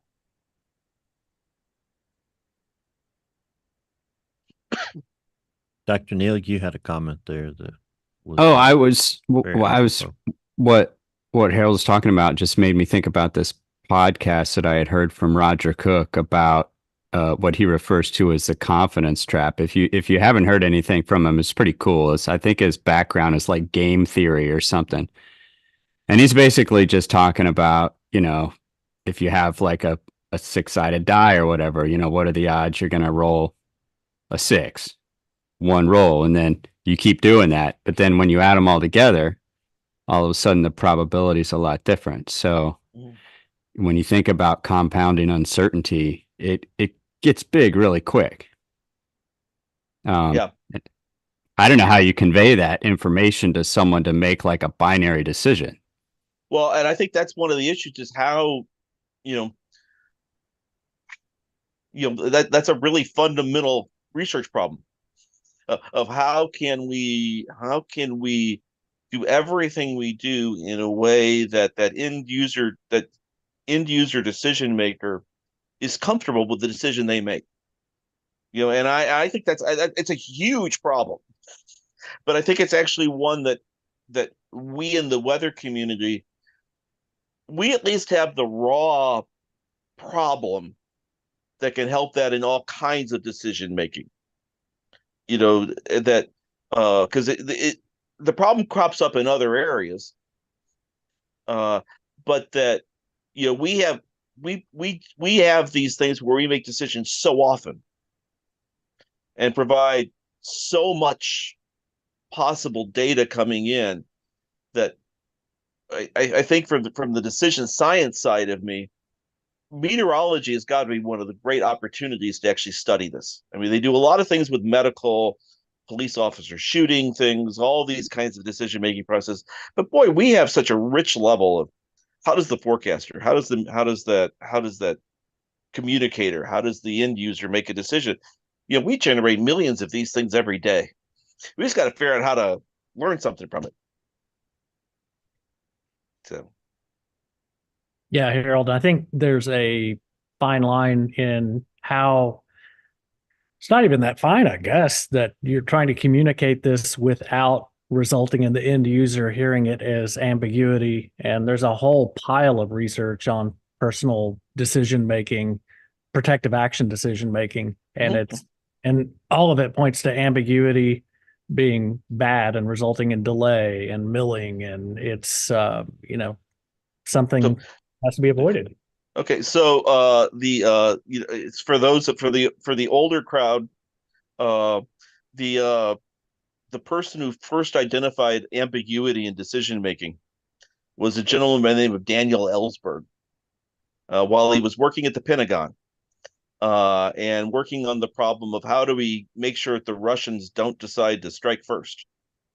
And that was his incredibly simple example he gave of ambiguity and of how it affects people's decision making.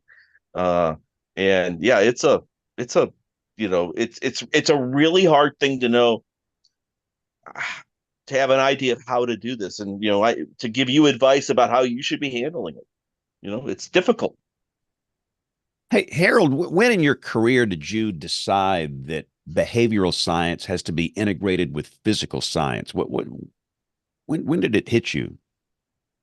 There was a little seed very early, actually, and this was more on the forecaster side, and that was I actually did a project on evaluating performance in a student forecasting contest with a friend of mine who was a psychology professor at the University of Hartford.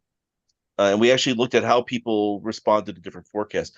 I think the key thing for me for behavioral science was actually an understanding of Alan Murphy's 1993 paper, and we're interacting with Alan, where Alan talked about the quality of forecasts versus the value of forecasts, and that the notion that weather forecasts have no intrinsic value.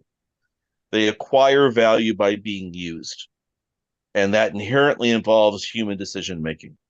And so if we wanted to make forecasts more valuable, yeah, we can improve the quality of the forecast, but just as much we have to be able to figure out ways to improve the value of decisions that are made using the forecast. I think that was that's what I've been thinking for since probably the mid 90s. Didn't make any real headway with it for a while because I didn't know enough to know what to do. And I think that became, by certainly within a decade after that, it was like, this is just a big deal. How would you grade the watch warning process today, 2024? You're trying to get me in trouble, aren't you? No. They know I ask these weird questions at the end, but I'm just curious. Where are we today? What do you think? We're good. I mean, the system. I think one of the key things that's, I think there are things we could do better. But that it's not like the system is broken and needs to be completely torn apart and put back together. It's it works pretty good. What's the biggest strength and what's the biggest weakness? I think the biggest strength is we have a lot of history. There's a lot of parts of the structure that are that we know what things mean. Okay. And that, people, of my age, who have basically spent, all their entire life hearing about watches and mornings. We kind of have a feel for what those things mean and how that process works. And so I think that's and the quality is pretty good. We're fairly good at making decisions about when we should do what we should do. The biggest weaknesses are really trying to figure out better ways to make things match that decision making process of people. And that's just because how do we actually think about telling someone what we know in a way that will let them easily make a decision? I mean, I get worried that as we become, we're able to provide much more information. Well, one of the things we know from decision theory is that people have a lot of other stuff going on, and I don't really have time to listen to a really in-depth, detailed discussion of the decision I need to make now. I need a lot of things that end up being help make it easy for me to make a decision, as opposed to giving me complete, maybe even not giving me complete information. But I'm not sure that we need to understand what's the information that really helps people make decisions the best, and how do we communicate that? And some of that actually comes back to education prior to the warning coming out, so that James, one of the things I know that we got, since everyone named James is apparently a broadcast meteorologist now. Yeah. One of the things that I don't think I understood 30 years ago was the role of people like you in terms of the trust with the audience, and that over the years, you teach, and whether people realize they're being taught or not, and to where the next time you communicate information, they've got all that background experience and they know what they should be doing. You tell, every time you'll talk about, here's what you shoot for shelter. Well, hopefully that's gotten into them before this warning, to where they hopefully have a situation where they go, this warning means I need to, whatever the switch is for me to make a decision, this is now that switch is flipped. This is the action I take, so that we speed the time between when the warning gets issued and people take appropriate action, and people are more comfortable with the action they're taking. And I got to ask you this. I know we're past time here, but you're Harold Brooks, and we only get Harold so often on this show. So my biggest problem, my biggest challenge, people that live in manufactured housing, and understand that the average lead time here is 12 to 15 minutes, where for many people it takes them 15 to 30 minutes or longer to get to a shelter or a safe place. And where do we go with this problem down here? It's a real problem, Harold, and you know that. Well, it's a problem everywhere, and I think this is actually probably comes back to that question of how we communicate information. Not everybody needs the same information at the same time. There are probably people who don't realize they need information at a different time, be my guess. But that, one of the things that we know is that the further away we are from the event, we're less certain. But yet we have people that have needs to make decisions at that time frame. And boy, that's I think that's a huge challenge when we think about the sort of the facets notion, the forecasting continuum of environmental threats is, how do we communicate that information in a way that I'm not overwhelming you hey, this is all going on, this is all going on, this is all going on. That's a community that is clearly the most vulnerable community we have for tornadoes. And there's a lot of things about being vulnerable that tend to inhibit your response. And they're the people who have to respond more. And that's a huge social conundrum. They have, they don't have good access. They don't have access to make a good decision in lots of cases. And often, Harold, they don't have transportation in some cases. Yeah, well, that's a huge thing. I mean, that's part of it, is that you don't have, this is, the social, there are costs to being poor. Kim and I are gonna, I need to write up an abstract for the talk we're hopefully going to give at the Severe Storms Conference in the fall, that that essentially looks at some of the ethical issues of forecasting, and that there may be people who essentially the threshold they need to make a decision at may be similar, rich, poor, but that the cost to take that action are too large for some people to take. They just don't have access to things. I mean, I think back to my decision process in responding to tornado warnings is a whole lot easier than it was 20 years ago, or 21 years ago. Because when we did an addition on the house, we built an in-residence tornado shelter. I had the resources to put out to make decisions for the rest of my life easier and to lower the cost of making those decisions. Somebody in extremely poor housing, they don't have, all of their decisions are hard because they have to take action at times when it costs them a lot, and they don't have those resources to absorb the cost. And it's just an overwhelming burden knowing that this problem exists and there's no easy solution. Oh my gosh, it's a horrible problem if you think about it. and that's we had a group visit our church that are targeting. They started by targeting the 30, I think it was the 30 or the 300 most permanently poor counties in the United States, and most of them are in the Southeast U.S.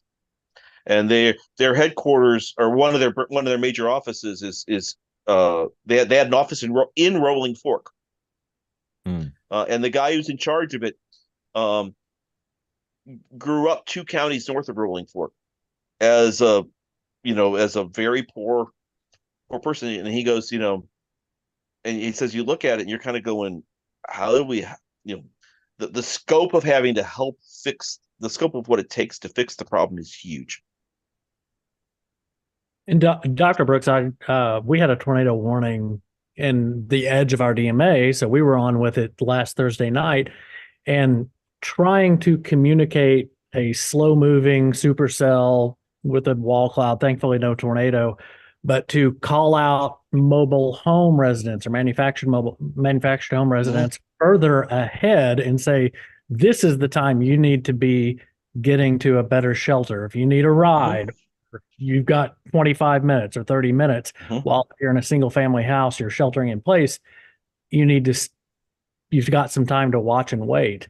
And it's a complicated message. You just hope, and I'm sure James is the same way, you just want your words to resonate and be actionable for people. And I don't know that necessarily always happens. No, I don't think it does. And like I said, there's some, I have a lot of, one of the things we have not really brought in this historical, this is something I'm pushing. Maybe this is the next big thing I'm trying to push, but I don't know who the right people are these ethical questions. When you think about something like, impacts-based warning, well,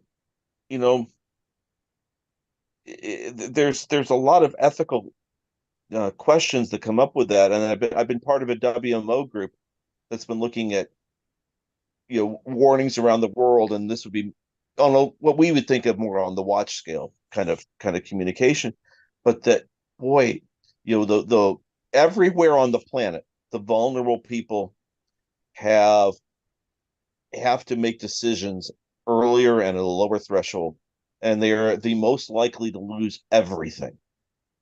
And the least likely to be able to afford to take those actions. Exactly. Evacuation is expensive. Taking action is expensive. And how do we, I'm not sure how much of this is even this is not a weather community problem. This is a big societal problem, and it's it's the kind of thing that if I let it bother me too much, looking in the mirror, I just throw up my hands and not want to do anything with it at all. But that it's it's like, you go forward and try to do the best you can, and hopefully learn something and communicate things and identify issues that maybe we can study and figure out, well, this is how we do it, or try to trim around the edges of that vulnerable community and help maybe the not quite so most vulnerable. Well, I want to thank you, Harold and Kim, for your work in this. And it's a complex puzzle, but we have to keep working to get better. And I think we will get better, but it's a process. And goodness, I have learned so much from Kim and her side of this on the behavioral science side. And the one thing we have now, though, we have a reliable chat. We are on Slack, and so we can coordinate. And I think most meteorologists, even though they compete for audience, are willing to agree on messaging people that live in mobile homes. Let's all go on the air right now and say that if you live here, now's the time to go. And we can do that over there. So I think that's part of it, is trying to be on the same page when we're communicating with people that live in manufactured housing, but it is a problem. But I hate to do this. We have to stop. We could go on all night here, but we got to run real quick. Harold, have you opened your birthday presents yet? All of them that I got. What was your favorite so far? It didn't take, well, let's just say it didn't take long at all to open the Pantheon. There's a dessert apparently sitting out in another room waiting for me. Yeah, we'll go work on that. So yeah. Well, you've been a present for us, Dr. Brooks. Thank you for doing this on your birthday. Yep, sure. All right, and we know you got to go. So Harold, any other wise words before you head out to finish your birthday party here? No, I think this is just, it's easy to get discouraged in trying to fix things, and that's we just have to figure out the best way to do things we can. I think it's one of the things about you mentioned the Slack chat. I think there are places in the country where that's used incredibly well. And I think there are places in the country where that's still not used as well as it could be. And so we really haven't learned all of the best ways to take advantage of it. And I'd love to see us do a lot more of that. Yeah, it's a stable, robust platform, and I think it's used here very effectively, and it's been a godsend for us. Well, Harold, thank you. You're one of the greatest weather warriors of all time. So happy birthday. Thank you, sir. God bless you. Have a great night. Care. Enjoy that dessert. Okay, we'll do that. Take care. All right. Bye. Thanks, Harold. Bye. So we've got to hear very quickly here from Jen. I don't have a report from Tony Rice this week, so we're going to hear from Jen, and then we're going to bring in Bruce Jones, and we'll see if we have an email of the week from Jen. All of this is coming up, along with picks of the week as WeatherBrains rolls along. This week in tornado history, an isolated supercell developed just northwest of Atlanta, Georgia during the evening of March 14th, 2008. As the storm moved into the city, it produced a tornado that caused damage on a 6.25-mile path from west of the World Congress Center in Fulton County to the south of I-20 in DeKalb County. Maximum winds were estimated at 130 miles per hour. The tornado developed near the intersection of Simpson and Burbank Streets in the Vine City neighborhood, just west of downtown Atlanta. It moved over the middle of the Georgia World Congress Center and about 100 yards north of the Georgia Dome. The tornado struck during an NCAA basketball game between the University of Alabama and Mississippi State University. The storm hit at 9:38 p.m. Eastern Daylight Time, and the game was in overtime. Had it ended after regulation, thousands of people would have been in the streets heading home. The tornado left the Georgia Dome and moved across the CNN Omni Hotel complex and Phillips Arena, where an NBA game was ongoing. It moved over Equitable Bank Tower across the Interstate 75-85 downtown connector and the Edgewood exit, and then into the Cotton Mill lofts across Oakland Cemetery. The tornado weakened and then lifted in western DeKalb County. Approximately 50 homes were damaged. Several multi-story towers and commercial buildings near and east of Centennial Olympic Park also sustained damage. Windows were blown out of several of these buildings. There was one fatality. It occurred in a parking lot across Decatur Street near the Martin Luther King Jr. MARTA station. A brick and stucco wall collapsed the victim. Some of the most significant damage was at the Cotton Mill lofts.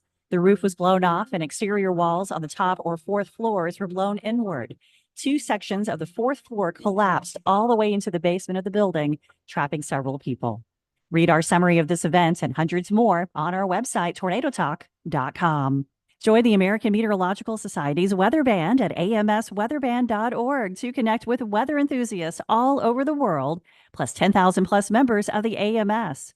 Swap stories and data, join photo contests and interactive webinars, or test your trivia knowledge. Full membership is just $12 per year. And don't forget to join WeatherBand February 29th and March the 1st from noon to 4 for the annual virtual Jamposium. As requested by WeatherBand members, the Jamposium will cover topics from climate change and severe weather to science communication, citizen science, and the April 2024 total solar eclipse. Go to amsweatherband.org to get started. Uh-oh. Mute, unmute. Sorry about Unmute. that. Dr. Neil Jacobs, you did a piece during the Jamposium, didn't you, for the AMS Weather Band? Yeah, I did one with Alicia Bentley on all the cool new things coming up with numerical weather prediction. And if you go to the website, it's actually the whole podcast video is available there. Yeah, definitely something to go back and follow up on if you missed it live and in person. Definitely worth it for sure. It's time to welcome Bruce Jones, the National Ambassador for Weather Radio, Midland Weather Radio. Bruce, thank you for joining us tonight. I always look over your shoulder there and I see John Stewart Curry's 1929 painting Tornado over Kansas. And I think he must have been the most prolific tornado painter in United States history. They appeared as an object in several of his paintings. Yeah, he did the murals for the state capitol building in Topeka, Kansas. And there's the famous mural, I think, of John Brown, the anti-slavery protester. There was a tornado in the back of that. Yeah, bringing on the tempest of the storm. Yeah. Hey, you mentioned the Oppenheimer movie. I don't know if I told you, last October I went down there to the Trinity blast site. They open that up twice a year on the White Sands Missile Range, and you can go down there and stand on the spot where they detonated that very first atomic bomb. Yeah, that would be pretty amazing. I think I'll pass on the opportunity to. No, you should. That's interesting. I mean, it's kind of mind-boggling. There's still a little bit of a depression in the ground there, about, I don't know, it's about 100 yards across, and there's a big monolith there that commemorates the date and time. But yeah, it's interesting to go down there, and a lot of people do it. It's open the second weekend of October and the first weekend of April, and it is still a secure military facility, so there's some protocol for getting on there, but you're allowed to go out there and hang out for an hour or two, and it's an interesting experience to be there where they blasted that first atomic bomb. And Bruce, we were talking with Dr. Brooks. You heard it after you joined about the issue of working with folks in manufactured housing to make sure they get the extra warning they need. Of course, your weather radios are SAME encoded, so they receive only the alerts for the counties that you program. But that seems to be a case to me to make sure that you program one county over. It may not catch all the storms that are coming your way, but it certainly could alert you that storms are in the vicinity. Middle of the night, we had a tornado here in Alabama last week, 4:15 in the morning, an EF1 tornado. And some folks, that weren't paying attention could have been caught unawares by that. And a weather radio is the first line of defense in preventing that from happening. It is. And you bring up a really good point, Bill. I do come across a lot of folks who want more than one county programmed into their weather radio. People say, well, I don't want it going off all the time. Well, there are a lot of people who do want to hear that, get that situational awareness of knowing what's coming. And sometimes they have family members who live over in that county, or maybe they commute to work across a county line. And so they drive that road every day and they want to know what's going on in that other county. But yeah, with these public alert certified weather radios, you can program in multiple counties and then tell the weather radio, well, I don't need to hear flash flood warnings, so don't audibly alert me for flash flood warnings. You can actually customize the radio in that respect, and that makes them very, very popular.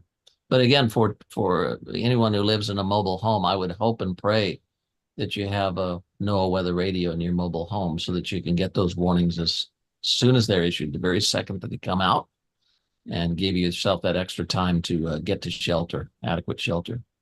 If you're a big fan of WeatherBrains, we do have a special offer for you.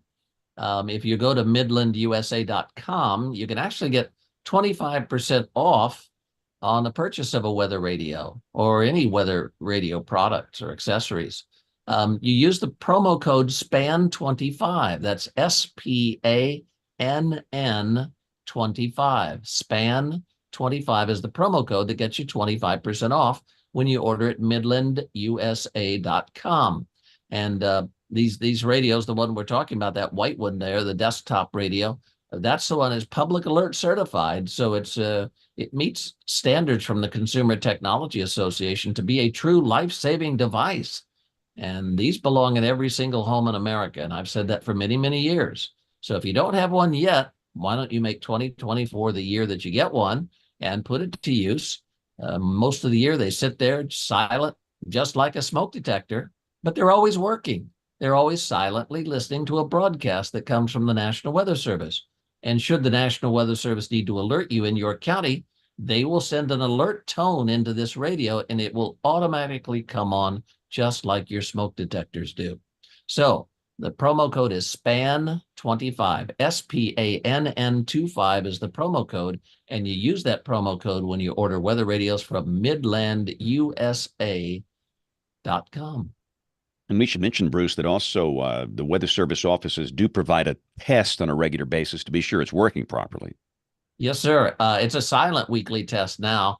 In the early days, weather radios would go off audibly with an audible alert once a week during that test. But the Consumer Technology Association got complaints from shift workers who were tired of being awakened on Tuesday mornings at 11 or Wednesday mornings at 11.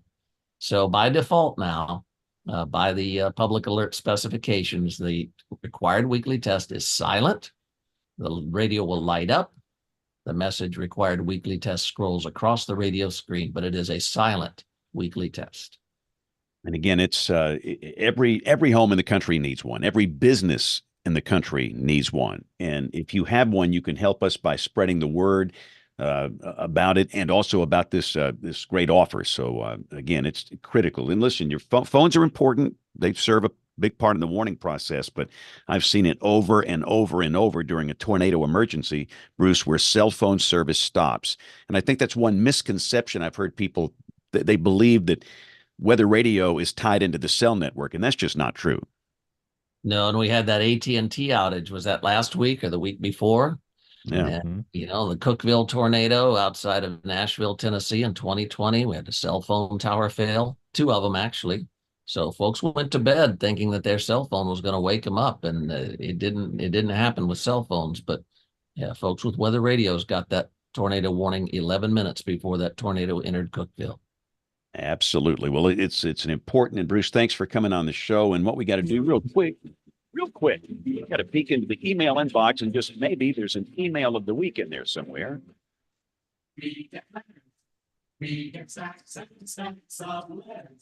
We do, and I've been wanting to read this since it came in on February 24th from Rick Halterman. Our local NPR affiliate, WVXU, he lives in Kentucky, produced a story about the number of phone numbers that are still active that provide time and weather information. And he shared that link.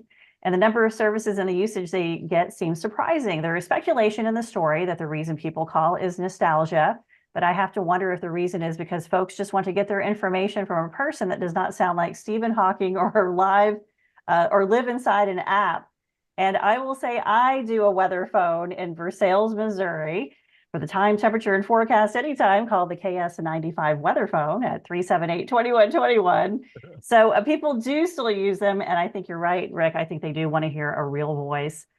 He said maybe TV weather apps could have a button that automatically calls one of these numbers. So I think that's a great idea. Thank you, Rick. You made our email of the week. Old school, but good school. That's the way I look at it. So real quick, James A., you got to go do some TV. What's your pick of the week? Let's get you in here real quick.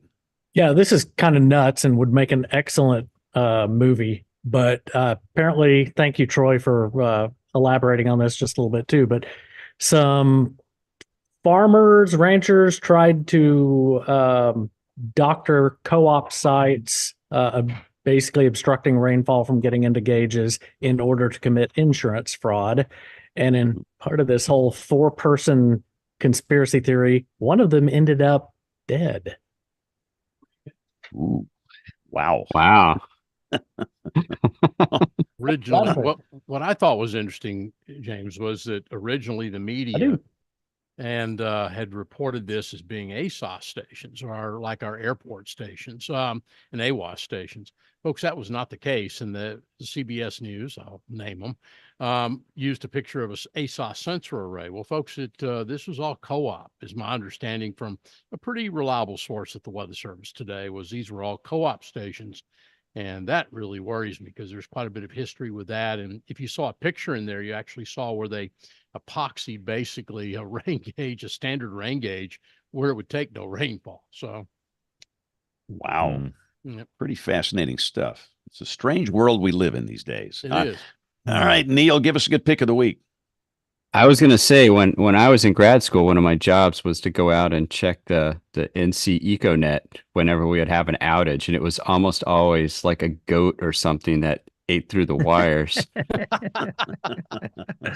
Or as it happened in Walker County, Alabama, or no, that was in Texas at San Angelo. A mule kicked over the pole that had the internet to the Weather Service office. And why not? Yeah. So my pick of the week in my ongoing quest to answer why people are freaking out in Charleston because the flooding is exceeding both the rainfall and the sea level rise, it is because your city's sinking. There was a paper published just about 4 days ago in Nature called Disappearing Cities on U.S. Coasts. And the actual analysis was done through a bunch of sophisticated modeling, uses LIDAR and short aperture radar to determine how rapidly all the various cities on the coastlines are sinking. And it turns out it's pretty fast. So interesting paper. I think Charleston's number 2, maybe at least on the East Coast next to Atlantic City, but there's a lot of beachfront property in the Gulf that's sinking as well. Cool. Again, we'll put these links up on weatherbrains.com. Kim, what's your pick this week? So since we had a great conversation with Harold about the contributions he's made to social science in our field that I think aren't what he's known for, but he actually has done a lot of things, I'm going to highlight the second Weather Ready Nation report. This is something Bill Murray also played a significant role in organizing, but it was an endeavor to outline where we needed to do severe weather research to really make a difference. And he paired with Mike Lindell to run that meeting for the National Weather Service. So I know James A. isn't here to gawk at that, but if he was, he'd be like, oh, Mike Lindell. It was a really well-run meeting to elicit research priorities that is sort of evergreen. So check it out. Awesome. Outstanding.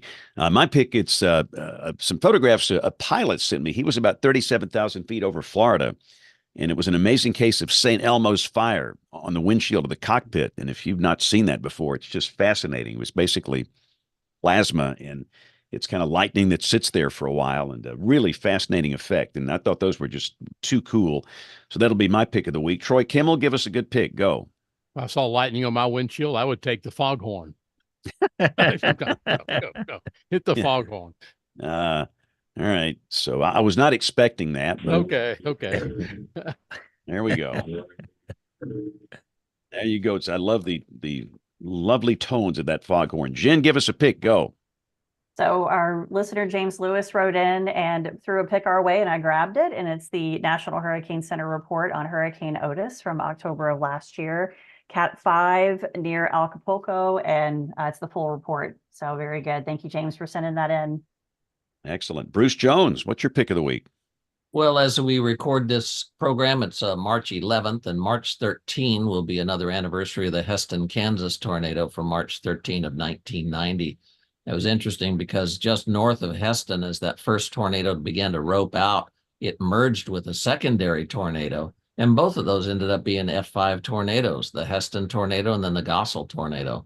But that was actually videotaped by a woman who just happened to be there with her camera, and she videotaped that merging of those two tornadoes.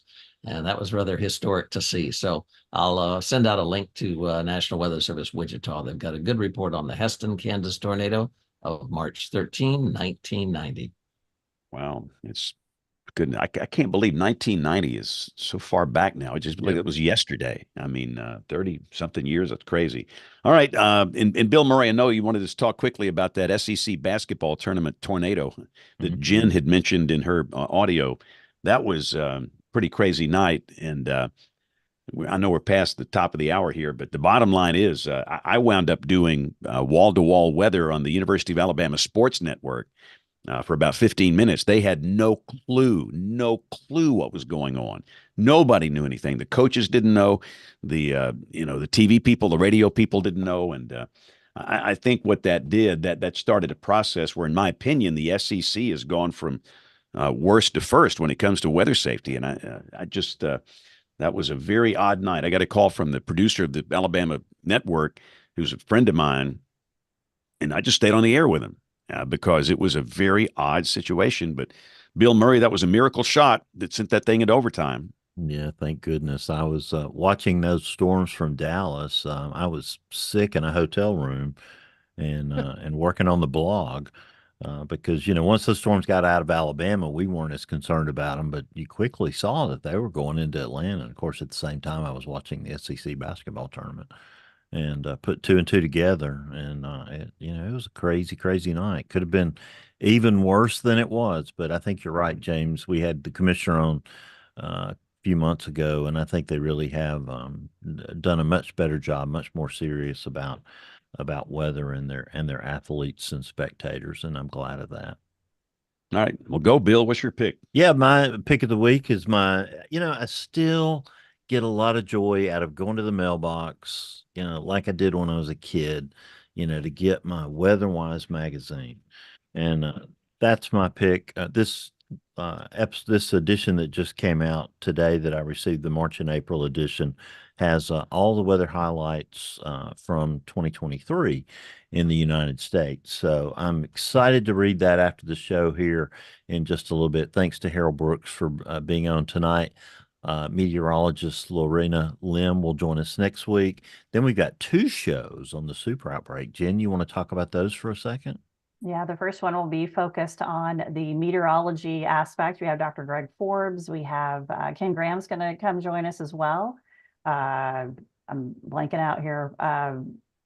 Who else did we have? Joe Golden. Dr. Joe Golden's coming on. And then I can never remember the fourth guest that we were able to Torcon guy. Yep.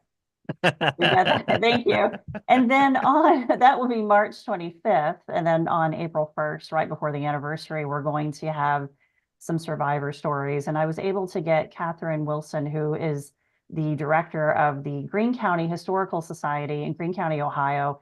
She was 9 years old when the tornado hit, and she's a survivor. And so she's going to join us. I visited her twice this past week. I've been to Xenia 5 times now, and she's an amazing woman. We're also working on trying to get someone from the Guin area. I'm hoping the mayor. I got to get a hold of him. And we're also going to have some special audio that I'm going to start piecing together here, Bill, over the next couple of weeks, and I'll organize that with you. But I've got some things in my mind. I'm very passionate about this anniversary since we've been working on it so hard for the past year with our writing and research. So this is so important, monumental, I should say, anniversary. And I don't know how this happened, but I'm actually going to talk in Louisville at the commemoration in Louisville. I'm talking in front of a whole town, and I don't know how that happened, but I'm speaking after Dr. Greg Forbes, and that's on the anniversary. So I'm very, very honored to do that in partnership with the National Weather Service in Louisville. So these are going to be some very special shows, I think. It's hard to imagine, James Spann, that we're 50 years from that night coming up here on the anniversary. Just amazing. Yeah, and which also means it is my 50th high school reunion coming up, because I was a senior in high school when this happened. But I'm looking forward to both of those. And I've talked about it here before, but that obviously changed my life, and it has a lot to do with why I'm doing this today. So that'll be a lot of fun. But hey, we got to go. You know, we tried to shorten the show up. What happened here? I mean, I don't know. We tried. But Felt like sometimes we're on the show- Google Hangouts tonight. Yeah, I mean, you know, sometimes the shows are so good we have to keep going. If you're new here, we're typically on the air Monday nights at 8 o'clock Eastern, 7 o'clock Central. You can watch this live on YouTube, youtube.com/weatherbrains. We know most of you listen to the audio podcast version. However you consume the show, we thank you. And if you'd like to get in touch with us, a chance to be the email of the week, send it on to us. The email address, it is email@weatherbrains.com. So on behalf of the entire WeatherBrains crew, I'm James Spann. Thanks for listening. Have a marvelous week, and God bless. Thank y'all for persevering tonight. Good show. It was Good show. great. We've had a lot of Everybody. fun. Bye. See